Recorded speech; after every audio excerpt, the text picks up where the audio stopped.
म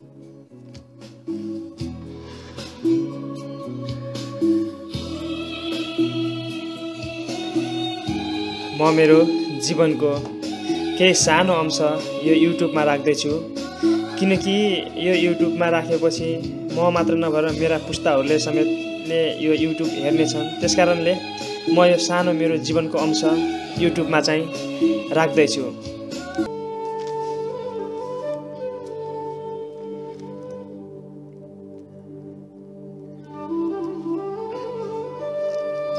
झम झम दर्के झरी त्यो हिजो रातबाट परिरहेको थियो।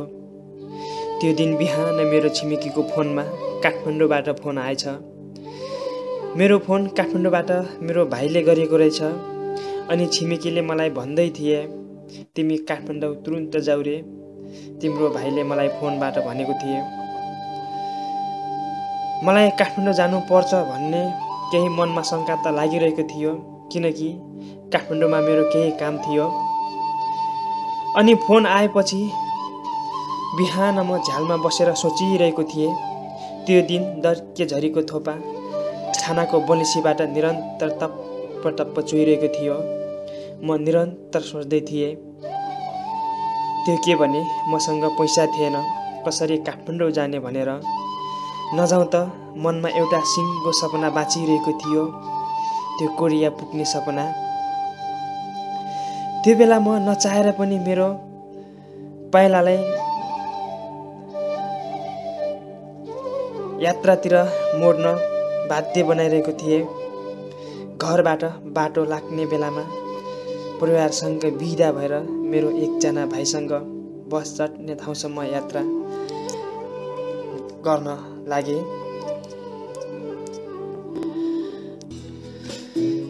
म आउँदा बिहान भए पनि पानी परिरहेको थियो। त्यो साउनको महिनामा माथि लेकको टुप्पामा कोहिरोले सेता पगुरी बाँधिरहेका थिए। मुनि तल खोलाहरू त्यो साउनी भेल बाँधीसँगै उर्लिरहेको थियो। मेरो मन पनि कता कता एउटा सपना बसिरहेको थियो र कता कता बिछोडको पीडाले त्यत्तिकै उर्लिरहेको थियो। अनि बस चढेर त्यो कच्ची बाटो, त्यो हिलाम्य बाटोमा बस चिप्लिँदै गाडीबाट भुसको बोराहरू बाटोमा बिछ्याउँदै मेरो घरदेखि करिब 33-34 किलोमिटर टाढा पर्ने त्यो दाङ जिल्लाको गराही बजारमा आइपुगे। अनि बजारमा आइपुगेर त्यही त हो, मनलाई त कसरी बाहना बनाऊ भन्ने बाहना परिरहेको थियो। एक त विदेश जाने मनमा उमङ्ग र अर्कोतिर परिवार छोडेको पीडा। होटेलमा बसेर साउजीलाई भने, साउजी मलाई एउटा चिसो बियर दिनुहोस् त, अनि चाउमिन पनि है, साह्रै भोक लागेको छ। चाउमिन र एउटा बियर खाएँ, तर मसँग पैसा पनि त्यति मनग्गे थिएन। काठमाडौँसम्म फेरि भाडा पुग्ला कि नपुग्ला भन्ने त्यही दोधारमा थिए।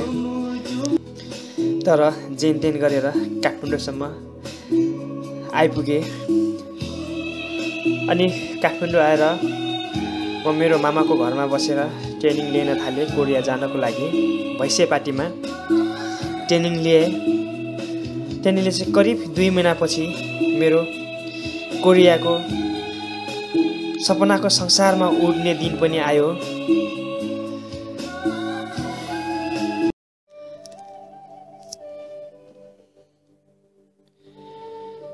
र कोरिया उडियो पनि।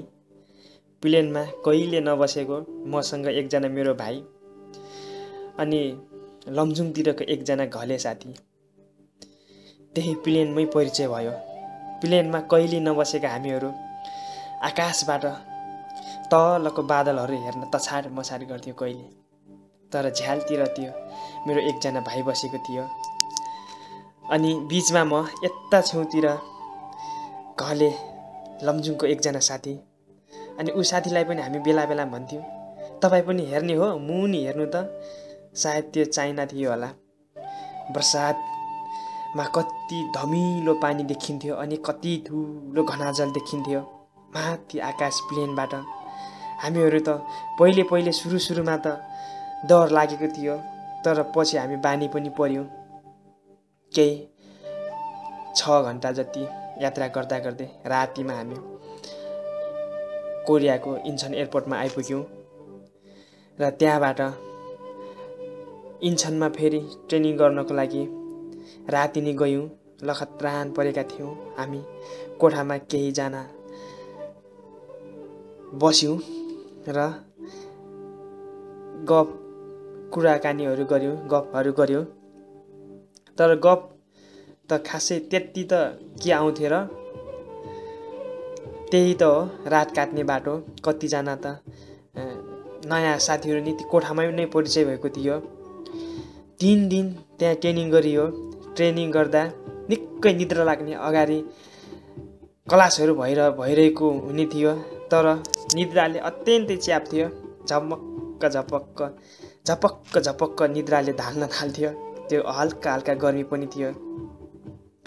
त्यही ट्रेनिङ गरेर 3 दिनपछि हामी इन्चनबाट फेरि काम गर्ने ठाउँतिर हामी लाग्न थाल्यौँ। अर्को दिन बिहानै साहु ल्याउन आउँदो रहेछ। झोला तयार पारेर साहुले चाहिँ हामीलाई एक एक गरेर मेरो मान्छे भन्दै छान्दै लग्यो। बिचरा हामीहरू के गर्ने, कुनै खसी बजारमा खसी छानेका जस्तै अपमानको एउटा भान हुन्थ्यो। तैपनि बाध्यता थियो। तैपनि कहिले नदेखेको मान्छे यो तेरो साहु भनेपछि जानी नजानी भएर पनि नमस्ते गरिन्थे। अनि म तिम्रो कम्पनीमा गएर मेहनत गरेर काम गर्छु है भन्न सिकाएको थियो। त्यो पनि जानी नजानी पनि भनियो। सायद उच्चारणको कमीले साहुले बुझ्यो या बुझेन, तर पछि हातको इसाराले आऊ भन्यो। हामी गयौँ, गाडी चढ्यौँ। केही लामो यात्रापछि, लगभग 1 घन्टाको लामो यात्रापछि हामी एउटा टापुमा जानुपर्ने थियो। टापुमा जानको लागि हामी एयरपोर्टमा पुग्यौँ प्लेन चढ्नको लागि। त्यहाँबाट अलिक सानो प्लेनमा चढ्यौँ। त्यो सानो प्लेन अलिक बेसी नै हल्लाउँदो रहेछ ठुलो भन्दा, र निकै डर पनि लाग्यो त्यो प्लेनमा हल्का हल्लाउँदाखेरि। 1 घन्टाको यात्रापछि हामी काम गर्ने ठाउँमा आइपुग्यौँ। एयरपोर्टमा म्यानेजरहरू ल्याइन गएका रहेछन्। म साथीहरूसँग त्यहीबाट बाई पनि भन्नै नपाई छुटेँ। साथीहरू त केही 3-4 जना थिए, तर म एक्लै थिएँ। मैले त साथीहरूलाई हेरिरहेँ, तर सायद साथीहरूले आफू 3 जना भएको कारणले गर्दाखेरि साथीमा भएको मतिर चाहिँ त्यति ध्यान दिएन होलान्। तर म चाहिँ तिनीहरू चढेको गाडीहरू र तिनीहरू गएको गाडीहरूलाई फर्की हेरिरहेँ। अनि कम्पनीमा आइपुगियो। कम्पनी कस्तो रहेछ, समुद्रको डिलमा रहेछ। सायद मनमा लाग्दै थियो समुद्रमै त होला नि, समुद्रमा त होला नि काम गर्ने त, त्यस्तो भान हुँदै थियो। साँझ खानासाना खाएपछि कोठामा सुतियो। अनि अर्को दिन बिहानैबाट काम गर्न सुरु भयो। म मात्र एक्लो नेपाली, मनमा विरक्त जाग्यो। सबै नौलो, काम नौलो, मान्छे नौलो, भाषा नौलो, रीतिरिवाज नौलो, सबै चिज नौलो। तर मदेखि अलिक पर केही 10-15 मिनट हिँडेपछि त्यो कम्पनीमा एकजना 5 थरको दाइ सुरेश राई भन्ने हुनुहुँदो रहेछ। उहाँलाई भेट्न म दिउँसो गएँ। उहाँलाई भेटेर अत्यन्तै खुसी भएँ। म उहाँसँग परिचय भयो। केही समयपछि फेरि म मेरो कम्पनीमा फर्केँ। अनि उहाँ मेरो कोठामा साँझ आउनुभयो, परिचय भयो, कुराकानी भयो। उहाँको साथी भनेको म थिएँ, मेरो साथी भने उहाँ हुनुहुन्थ्यो। तर उहाँले मलाई अत्यन्तै काममा सघाउनु भयो, अत्यन्तै मलाई सहयोग गर्नुभयो। म उहाँलाई पनि बेला बेलामा सम्झिरहन्छु। तर उहाँ चाहिँ मलाई छोडेर भागेर अलिक टाढा जानुभयो। तै पनि बेला बेलामा फोन गर्दै हुनुहुन्थ्यो।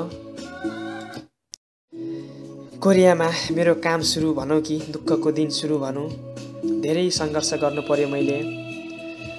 साहुहरूको गाली, अत्यन्तै भोक लाग्ने त्यो बेलामा, सायद के भएर हो कुन्नी, अत्यन्तै भोक सहनु पर्थ्यो साँझको बेलामा। अनि त्यो मेरो दाई भन्ने सुरेश राई झापाको, ऊ दाईले मलाई निकै सहयोग गर्नुहुन्थ्यो त्यो बेलामा। साहुले गाली गर्यो भने उहाँकै भाषामा, होइन हो कस्तो बेहोरा सिद्धि गएको रहेछ नि तपाईँको साउ त थापाजी भनेर भन्नुहुन्थ्यो। मलाई त्यति भन्दैमा साह्रै मनमा चाहिँ शान्तिको आभास हुन्थ्यो, मेरो कोही छ यहाँ पनि एकजना दाइ छ भनेर। अनि त्यस्तै सङ्घर्ष गर्दा गर्दै वर्ष बित्यो। वर्षपछि त्यो दाइ मलाई छोडेर जानुभयो। अनि म अलिक एक्लो भएँ। त्यो बेलासम्म त सङ्घर्ष गर्ने बानी पनि परिसकेको थियो। एक दिन साउले गाली गरेन भने मलाई कस्तो लाग्थ्यो कि आज त साह्रै राम्रो काम गरेछु है जस्तो लाग्थ्यो।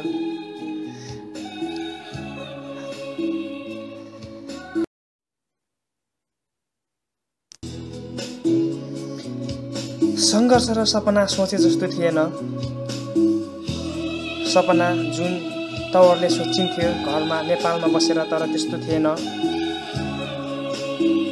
सङ्घर्ष निकै थियो, सोचे भन्दा कति गुणौँ फरक थियो।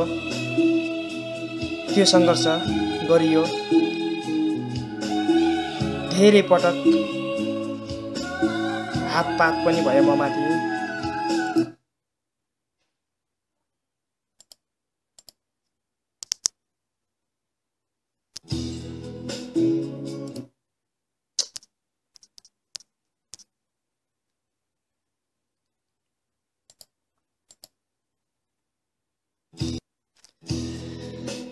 यस्तो सङ्घर्ष गर्दा गर्दै सङ्घर्षले जितेछ क्यारे।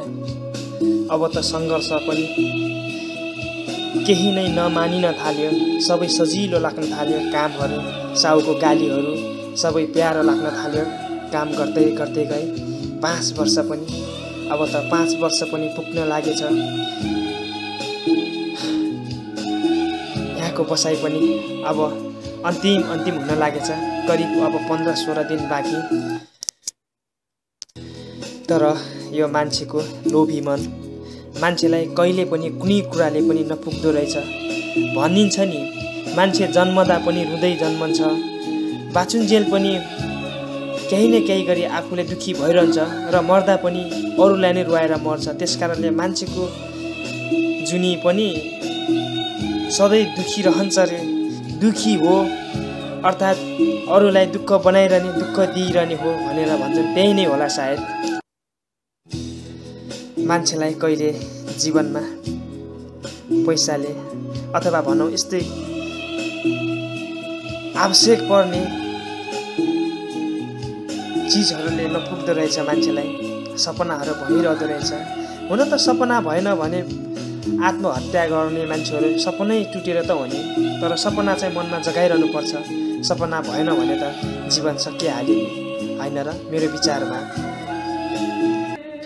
5 वर्ष पछाडि म मेरो गाउँ फर्कदैछु। मनमा उमङ्ग छ। सोच्दछु मैले छोडेको बाटोहरू कस्तो भयो होलान्, अनि ती गोरेटो मैले खेलेका चौरहरू बाटो मुनि छोडेको आउने बेलामा त्यो सानो काफलको बोटले कति पातहरू फेरेको होला, कति नयाँ पालुवाहरू पलाए होलान्।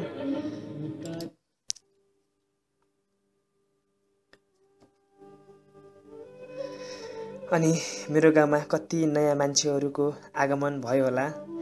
पुराना मान्छेहरू यो धरतीबाट बिदा भयो होलान्। मनी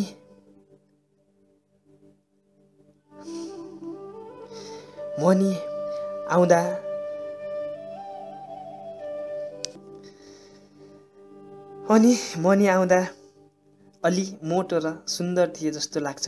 तर आज अलि बुढो र जुङ्गाहरू अजङ्गको जुस्स परेको आउन थालेछन्। अहिले त 2-3 दिनमा एकचोटि रेजर नलगाइ हुँदैन। मेरा सारा युवा अवस्था यही विदेशमा थाले जस्तो लाग्छ मलाई। मेरो सारा बलहरू, युवा अवस्थाका जोसहरू यही नै बिताए जस्तो लाग्छ। म मात्र होइन, म जस्ता हजारौँ नेपालीहरूले यसै गरी आफ्नो जोस जाँगरहरू विदेशमै फाली बुढो र अशक्त हुने बेलामा नेपाल फर्किनुपर्ने र मर्नकै लागि मात्र नेपाल जानुपर्ने जस्तो अवस्था छ। यो अवस्था कहिले हट्ला र कहिले आफ्नो देश समृद्ध होला र हामी आफ्नै देशमा पसिना चुहाउँदै पाखुरा बजार्दै हामी रमाएर बस्न पाउला। अनि त्यही हामीले चुहाएको पसिनाले हाम्रा सन्ततिहरू पनि रमाउन पाउलान्।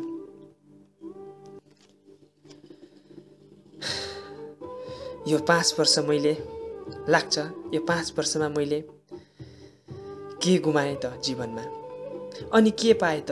जीवनको 5 वर्षको हिस्सा मैले यही परदेशमा पूर्ण रूपले खेर गयो। यो मेहनती, यो मेरो मेहनत, यो मेरो पसिना र यो मान्छेको जात पनि धेरै असन्तुष्टि हुँदो रहेछ। हुँदा नि उसको मनमा अनेक कुराहरूको टेन्सन नहुँदा पनि नहुँदैको टेन्सन। मान्छेको जीवन आज भोलि भन्दा भन्दै सबैले जाने बाटो एक दिन जानै पर्दो रहेछ। बाँचुन्जेललाई मात्र किन यो हामी तेरो मेरो अनि यो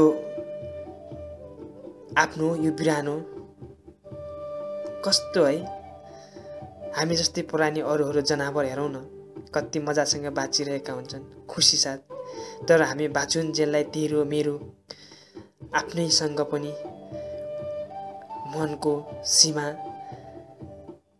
सीमाङ्कनहरू कोर्ने, कालो साँचेर बस्ने। कस्तो यो मान्छेको लालच। आखिर जति परिवारसँग टाढा भएर पैसाको लागि दौडिए पनि र परिवारसँगै बसेर पैसाको लागि नदौडिए पनि त्यही त हो। अन्तिममा मान्छेलाई मात्र 6 फिटको जमिन आवश्यक पर्ने।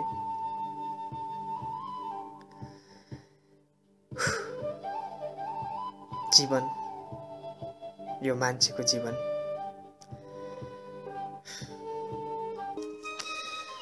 यो मेरो जीवनको वास्तविक र केही छोटो अंश हो।